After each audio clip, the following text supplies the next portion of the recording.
Hello मेरे प्यारे बच्चों, आज हम आप सबको निबंध देंगे लिखने के लिए वर्षा ऋतु पे।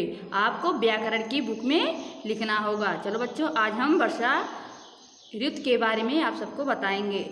भारत में ऋतुओं का सुंदर क्रम है। जैसे कि बच्चों, भारत में जैसे कि वर्षा जब होती है तो बहुत सुंदर लगता है। वर्षा के पहले ग्रीष्म ऋतु में धूप बहुत तेज होती है।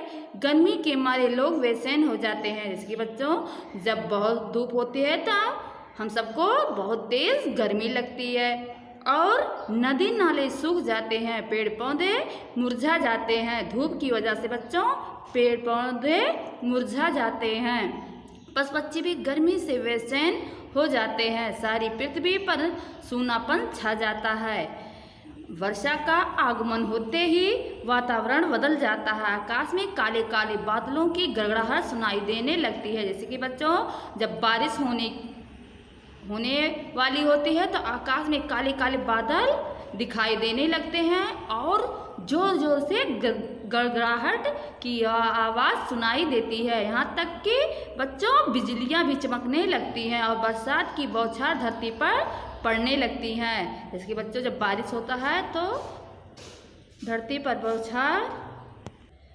पर बौछार पड़ने लगती है। जैसे नदी नाले तालाब आदि भर जाते हैं। पौधे लहराने लगते हैं, पेड़ पौधे झूम उठते हैं, बागों में फिर से हरियाली छा जाती है, मोर खुशी से नाचने लगते हैं। जैसे कि बच्चों, हम सब देखते हैं जब बारिश होती है तो सभी पेड़ पौधे में हरियाली आ जाती है, सुंदर सुंदर फूल खिल जाते हैं। यहाँ तक कि मोर खुशी से नाचने लगते हैं और मेढक भी टर टर की आवाज़ सुनाई देती है।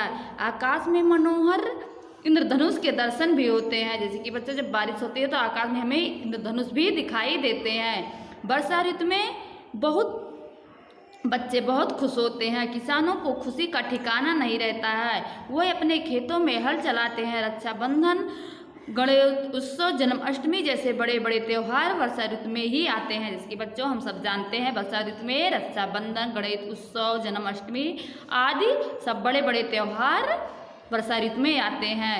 यहाँ तक कि वर्षा ऋतु जुलाई महीने में शुरू हो जाती है और सितंबर के आखिरी तक रहता है। जैसे कि बच्चों, हम सबको पता है कि वर्षा जुलाई के महीने में शुरू होती है और सितंबर के आखिरी तक रहता है। आकाश भी बहुत चमकदार और नीले रंग के दिखाई देते हैं। जैसे कि बच्चों, जब बारिश होती है तो आकाश भी चमकदार होते हैं और नीले रंग के दिखाई देते हैं।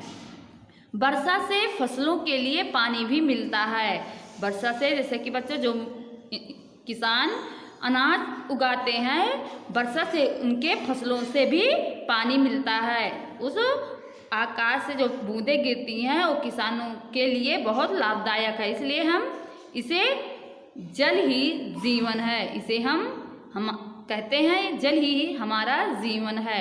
जल के बिना जीव जंतु कोई भी प्राणी जीवित नहीं रह सकता है। इसलिए जल हमारे जीवन में बहुत उपयोगी है। जैसे कि बच्चों, मनुष्य जल के बिना जीवित नहीं रह सकता, इसलिए हमारे जीवन में जल का बहुत महत्व दिया गया है। चलो बच्चों, इसी के अनुसार हम अपनी वाणी को यहीं पे विराम देते हैं। अगले चैप्टर में आपसे फिर मिलते हैं। तब तक के लिए जय हिंद।